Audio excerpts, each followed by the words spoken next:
Olá, bem-vindo, bem-vinda. Hoje a gente vai tratar um pouco aqui de uma temática que voltou aos Trend Topics, nosso amigo fantasma do comunismo. Fiz até uma camiseta. Essa temática é bastante interessante, né? A gente vai ver por que ela volta à moda sempre em momentos de crise do sistema, quando há um movimento de direita forte, de ultradireita forte. Isso ao longo da história, principalmente a partir do século XIX, mas século XX com certeza. Vamos fazer aqui um pequeno guia Socila rapidíssimo, né, para você não falar besteira sobre o comunismo, já que a ideia é lançada de uma maneira torta, né, para você não ficar dizendo por aí que a Globo é comunista ou que os bancos são comunistas. Isso fica feio para você, então a gente vai criar um pequeno guia de até como xingar o comunismo, né, para você saber quem você está xingando, de usar de maneira correta. E no terceiro ponto, a gente vai aproveitar essa temática do nosso amiguinho aqui para mostrar como algumas ideias são lançadas sem nenhuma discussão, são usadas como marretas ideológicas para colocar coisa na cabeça das pessoas e que se a gente não parar, não refletir, não fazer a nossa análise crítica, não fazer a nossa pesquisa, a gente acaba sendo gado, papagaio de ideias vazias que têm intencionalidades às vezes muito ruins. Então, esse vídeo também é uma ode ao pensamento crítico, né? Para quem não sabe, esse é o canal Ideias Soltas ao Vento. Eu sou José Benito, professor de História. Criei esse espaço como lugar de debate para algumas ideias, análises que eu coloco aqui. Como lugar de debate mais importante para mim é a sua opinião. Ao final do vídeo, se tendo algo a acrescentar, criticar, faça nos comentários. Em sendo respeitosos, eu respondo a todos, alguns não são, né? Mas sendo respeitoso a gente responde. Deixe seu like, já pode deixar agora, não espera chegar ao final do vídeo, não veja o vídeo até o final, a gente sempre pede, mas deixe seu like. Se você no final do vídeo não gostar, você dá o dislike, não importa. E se inscreva no canal, a gente lança vídeos com uma periodicidade mais ou menos semanal, você se inscrevendo no canal, ativando o sininho, toda vez que a gente lançar um vídeo novo aqui, você vai ser notificado. Bom, acho que a primeira coisa em qualquer debate é dizer o lugar que eu estou falando. Eu sou um professor de história, sou uma pessoa de esquerda, não me considero um comunista, porque há coisas que eu ainda não compreendo, não domino o assunto, existem divergências de caráter ideológico, é claro, né? Eu sou um homem imerso na sociedade capitalista, como todo mundo que está assistindo esse vídeo, e quando você está imerso nessa sociedade, você tem que dar conta de algumas incoerências. O homem, já dizia Marx, faz a sua história, mas de acordo com as contingências que lhe são dadas, né? Com a conjuntura que lhe é particular. Então, mas eu sou uma pessoa de esquerda e acho que os comunistas, principalmente os marxistas, como outros campos da esquerda, como os anarquistas, são excelentes formas de se analisar criticamente a sociedade que a gente vive, fornecem caminhos a essa sociedade, proposições, né? E na prática já forneceram e nos garantiram muitas coisas, né? O movimento anarquista, por exemplo, no Brasil, foi fundamental para a organização dos trabalhadores no começo do século XX. Os marxistas foram fundamentais para a organização no mundo, inclusive no mundo capitalista, dos direitos sociais. Então eu acho que não dá para a gente tratar como xingamento. Se você se acha um liberal, um capitalista, se você tem consciência disso, no mínimo você deve intelectualmente respeitar a capacidade crítica dessas pessoas. Então a primeira coisa é dizer o lugar que eu estou falando. Isso geralmente não é feito por quem está do outro lado. Quem oferece o xingamento não se posiciona. É claro, se xinga, mas eu ofereço o xingamento como uma verdade absoluta. E como as verdades absolutas, para gente que é de história, não existem, eu quero que vocês entendam o lugar que eu estou falando, até para que, na necessária avaliação da fala, vocês consigam cotejar quem disse, por que disse, né, as intencionalidades por trás, porque por mais que eu queira ser isento no sentido de trazer uma aproximação da verdade, eu faço a partir do meu olhar. E todo mundo é assim. Não existe verdade absoluta. Isto não é religião na fé cega, né? Quem quer ter fé cega, quer que você tenha fé cega, na verdade quer que você não enxergue o todo. Eu quero que você formule o seu juízo, tenha o teu entendimento, né? E não saia xingando por aí, é comunista, é comunista. Até porque quando você vai na fé, você fala muita bobagem. Então esse é meu lugar. Segundo, que eu não vou aqui fazer uma aula sobre comunismo, nem tenho capacidade para isso. Se você quiser saber mais sobre comunismo e marxismo, há vários vídeos nesse YouTube, vários canais, né? O canal do Ian Neves, que é um cara muito bom, um garoto muito bom, que se debruça sobre o tema, tem uma visão revolucionária, mais estruturante do comunismo. Você tem o Elias Jabbour, se você procurar, um um professor da UERJ, especialista em China, que trata muito bem, de maneira muito didática, o comunismo. Você tem vários vídeos do canal da Boitempo, que é uma editora de esquerda, né, a maioria com a professora, eu indico, né, com a professora Marilena Chauí, é muito bom, mas tem outros, né, a professora Marli Viana. Então eu acho que é isso. Aqui a ideia, no segundo ponto, é a gente entender por que essa temática, por que o nosso amigo volta a ser trend topic, o que a história nos ensina sobre isso, e a seguir a gente vê quais são princípios gerais do comunismo, para você não sair xingando todo mundo de comunista, até porque às vezes é deselegante, né, se chamar um capitalista de comunista, deselegante para os comunistas e para os capitalistas. Não, primeiro esse fantasma volta porque as ideologias de esquerda, e particularmente o marxismo, forneceram ferramentas muito eficazes de análise e de crítica do capitalismo. Existe, para além das proposições de Marx, ou das visões de futuro, ou da perspectiva de uma ditadura do proletariado e posterior superação do Estado que ele pregava, a gente vai dizer aqui um pouco disso, o marxismo forneceu, na minha opinião, a melhor análise do sistema capitalista com as suas incoerências, com as suas próprias incapacidades de lidar com as crises que ele cria, né? Ele dá conta das crises cíclicas, ele mostra de que há uma disputa de classes entre quem possui os meios de produção, o patrão, e aqueles que trabalham e ganham muito pouco para trabalhar. Ele produz incoerências, análise sobre a incoerência das crises de superprodução, de aumentar a capacidade produtiva, diminuindo cada vez mais os custos. Quando eu diminuo o custo, eu diminuo o salário. Então, o que adianta ter muita coisa para vender quando eu tenho pouca gente para comprar? Isso gera uma crise de preço, enfim. Essas e outras crises, o marxismo apresenta várias análises extremamente profundas das consequências do capitalismo para aquilo que ele prega ideologicamente, que é a individualização das pessoas, né? Ou a vida de fato livre do indivíduo. Ele mostra como o capitalismo, na verdade, desumaniza esse indivíduo, né? Como ele reifica esse indivíduo. Então, essa capacidade crítica do marxismo sempre assustou as elites, as donas do meio de produção, o sistema financeiro, os grandes empresários, os latifundiários, porque essa análise crítica vem com uma perspectiva de solução, que a solução passa pela destruição do sistema e passa pela tomada do poder econômico, político, mas principalmente econômico, que está nas mãos dessa pequena elite, que está nas mãos numa sociedade extremamente dividida, onde há uma enorme concentração de renda, que é uma consequência do capitalismo. Né? A única maneira é superar essa concentração de renda, superar essa divisão, superar essa exploração, pela retirada do poder. E aí a retirada do poder passa pela retirada do poder, do direito à propriedade privada dessas pessoas muito ricas, e a socialização desse direito de propriedade dos meios de produção para a mão dos mais pobres. Então, para a mão dos mais pobres, para a mão da coletividade, né, dos trabalhadores, da classe trabalhadora. Esse tipo de visão assusta quem está no poder. Então, toda vez que explode uma crise no sistema capitalista, a tendência é não se voltar para a crise, mas se atacar a priori aqueles que foram capazes de prever essas crises, ou aqueles que são capazes de propor uma superação dessa crise para além do pensamento básico. Então, por exemplo, quando a União Soviética vira comunista em 1917, no meio de um partido, o partido, né, bolchevique assume o poder, né, com Lenin, enfim, Trotsky, naquele primeiro momento que ele sai da Primeira Guerra Mundial, o mundo vivia uma guerra, a classe trabalhadora era extremamente grande, coesa, no sentido de que o modelo de trabalho das fábricas, né, que uniformiza pensamentos e convivência, enfim, essa é uma discussão muito grande. Você tem muita gente boa que trabalha com essa questão do poder de coesão que o modelo de fábrica dá, que era um modelo de trabalho típico nos países capitalistas desenvolvidos na época, né? A professora Michelle Perrot tem um livro maravilhoso chamado Excluídos da História, que ela passa um pouco por isso.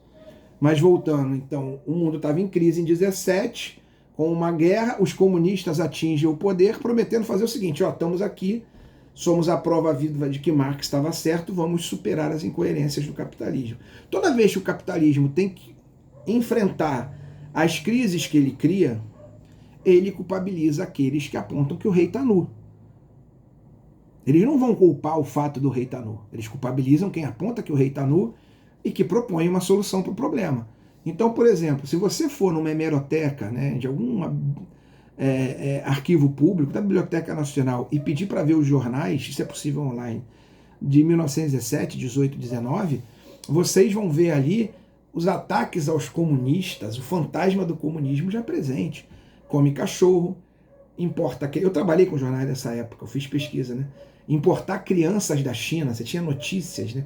Era uma época que você não tinha rádio, você não tinha televisão. As notícias mais rápidas eram agências de notícias internacionais, era o Zap da época, né? Então você tinha notinhas, bem WhatsApp, uma outra dizendo, eles importaram crianças da China para comer, estão comendo cachorro. Essas coisas voltaram mais de 105 anos depois, estão de volta. Minha mãe, eu vou fazer um relato, é viva ainda, graças a Deus, com saúde, está com 90 anos, ela foi criada com um pai franquista, meu avô era fascista, franquista, numa Espanha franquista, ela foi criada na escola, e a visão que ela tinha do comunista é que eles iam tomar a casa dela, ela tinha uma casa miserável, num povoado, sem terra, passava fome, mas os comunistas que questionavam a propriedade de terra na Espanha, o grande latifúndio, né, o poder dos senhores, né, dos grandes feudos que existiam, né, dos senhores feudais, daquele classe senhorial que existia na terra dela, na Galícia, os comunistas que, em teoria, defendiam minha mãe, eram tratados na escola que ela estudava, do governo franquista, como inimigos, aqueles que queriam colocar 5 pessoas estranhas dentro da casa dela, que era minúscula, ridícula, um casebre num povoado. E isso está voltando, né? Os comunistas ganharem, vão tomar seu carro, vão tomar a sua casa, vão colocar pessoas, ou seja, trazem para as pessoas, traduzem de maneira rasteira um medo que deveria ser da elite, porque o grande, a gente vai ver a seguir, o grande ataque dos comunistas são as elites econômicas, os donos do meio de produção. Então, esse medo volta em momentos de crise do capitalismo, e nós vivemos um momento de crise do capitalismo. Isto superado, vamos entender de fato o que está para além do medo. O que o comunismo de fato prega em linhas gerais. O guia social para você não falar besteira. Primeiro, os comunistas, o que o comunismo de fato prega, acho que eu falei capitalista. O comunismo, ele não quer tomar o seu Chevette, ele não quer tomar o seu Del Rey, ele não quer tomar o seu apartamento de frente para a linha do trem em Ramos, nem a minha casa em Caxias. O que ele diz é que quem produz não detém os meios de produção. Grosso modo, o cara que na fábrica de sapatos produz o sapato, toda aquela galera, ela é explorada porque ela não é dona da fábrica, nem das ferramentas, nem dos insumos da fábrica. Existe um dono que não trabalha e não produz, que exerce a sua autoridade pelo dinheiro, que lucra em cima do trabalho dessas pessoas. Então, há uma diferença social de caráter econômico entre quem produz, quem trabalha, quem dá o sangue, daquele cara que pode até trabalhar, mas não trabalha na produção de fato, né? Ele trabalha contando dinheiro, organizando o processo, mas cujo poder vem do fato dele ser dono dos meios de produção. E esses meios de produção são a fábrica, o espaço da fábrica, o carro para o transporte, as máquinas, os insumos, o recurso que ele tem previamente. E o que ele diz? Que esse cara só é rico, o comunismo diz isso, porque ele explora o trabalho dos outros. Ele tem que negociar os insumos, ele tem um nível de negócio, mas o preço do insumo, ou seja, daquilo que é matéria-prima, tem um nível para cair, a máquina tem um preço colocado, o lugar onde ele pode negociar para ter lucro é em cima do trabalho das pessoas que estão ali na fábrica, estão ali no escritório trabalhando. Em suma, o que o comunismo diz, o seu patrão só tem lucro porque aquilo que ele vende, o lucro é retirado da parte que ele não te paga. Se ele pagasse para você o preço justo, como ele é obrigado a pagar o preço justo do insumo, como ele é obrigado a pagar o preço justo da máquina, como ele é obrigado a pagar... Se ele pagasse o preço justo, grosso modo, do seu trabalho, ele não teria lucro. Você não tem a parte do lucro, eu não tenho a parte do lucro. A gente que só tem a força de trabalho para vender, a gente sempre vende por um preço menor do que a gente merece. E isso dá a quem tem os meios de produção um poder muito grande. Então, o que os comunistas pregam? Que a primeira coisa a fazer é cortar essa autoridade do dinheiro.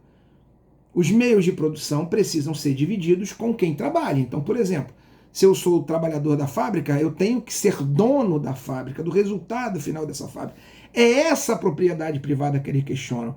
A grande fazenda do latifúndio, ela precisa dar conta das necessidades e estar colocada para atender às necessidades coletivas da sociedade, daqueles trabalhadores que trabalham nessa latifúndio, nessa grande fazenda. Então, esse é o meio de produção.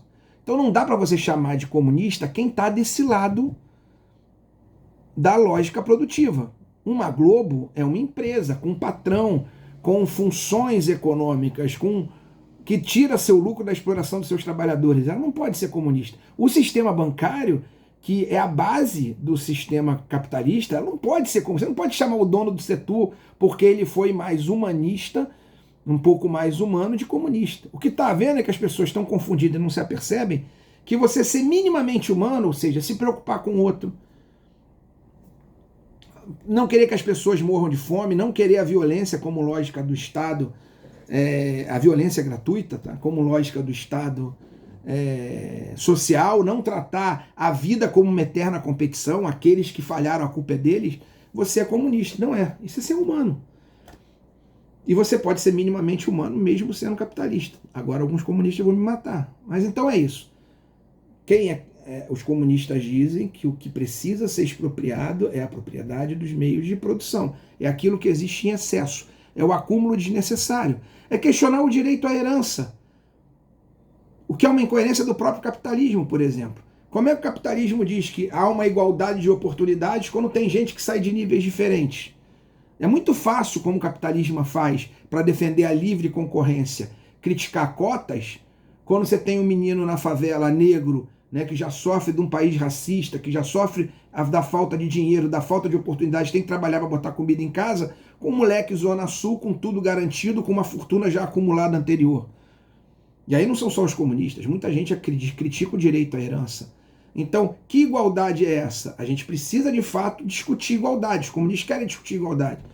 Eles não são democráticos. De fato, o comunismo não acredita na democracia de modelo burguês. E o que eles colocam para discussão não é só esse modelo de democracia que existe.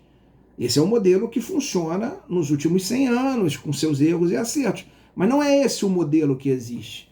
Eu não tenho que votar em representantes, se esses representantes ficam sujeitos ao poder do dinheiro depois de eleitos. E a gente está vendo as pressões que o Lula sofre por causa do mau humor do mercado. Eles erraram, eles estão certos. Então dizer que eles são antidemocráticos nesse sentido, o são, porque eles defendem uma outra lógica de democracia.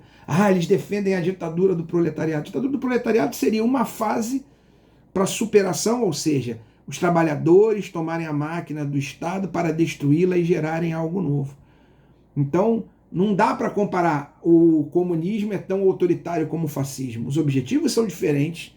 Eu não estou dizendo que na prática isso funcione, eu estou dizendo como é que isso funciona a nível ideológico. Os objetivos são diferentes, as intenções são diferentes, o que move as pessoas são diferentes. Então, acho que é maior cuidado disso. E para terminar, que esse vídeo já está ficando longo, eu achei que ia ficar curto, eu acho que a lição que fica do fantasma, do comunismo, é que toda vez que vocês virem uma ideia rápida, fácil, ponham na cabeça de que isso é uma lógica atual dos nossos tempos. Em tempos em que a gente está desesperado por respostas, de incertezas, eu não sei qual é meu lugar do mundo, em que as identidades estão em crise, né? O Bauman, que é um professor famoso, tem um livrinho chamado, livrinho porque é curto, não? Chamado Identidade, que vale muito a pena ler, onde a gente está sem lugar no mundo, a gente quer fazer parte de um grupo, a gente quer ter um lugar que nos forneça respostas. E aí, esse nosso anseio por resposta, nosso anseio de pertencimento, a gente acaba seguindo ideias fáceis que dão conta de nossa angústia. A direita se move muito nisso. A ultradireita, a extrema-direita se move muito nisso. Fornecer um lugar de amparo, estamos aqui para acolher a todos, para dar conta de seus medos. E para dar conta de seus medos, eu crio fantasmas. O fantasma do comunismo, o fantasma dos gays, o fantasma dos pobres, o fantasma... A gente não pode ir atrás de fantasmas, a gente tem que ir por trás de informação. Porque quem quer alimentar nosso medo quer nos explorar de maneira tão grave ou mais grave do que esses fantasmas que não existem. É preciso entender a realidade por trás dos fatos, é preciso entender o que é o comunismo, é preciso entender quais são as pautas identitárias que existem em movimentos, por exemplo, LGBTQI ou movimento negro. É preciso entender antes de temer. Quem trabalha seu medo, trabalha sua ignorância e te trata como gado. Eu acho que essa é a melhor lição que fica desse tema do fantasma do comunismo. Leia, procure vídeos, vá de mente aberta, se instrua, pare de ficar falando bobagem. Isso vai te tornar uma pessoa melhor, isso vai permitir, inclusive, que você xingue de maneira mais elegante e correta, se nada mudar a tua cabeça, os comunistas, e você não fique aí caçando fantasma que nem uma criança assustada.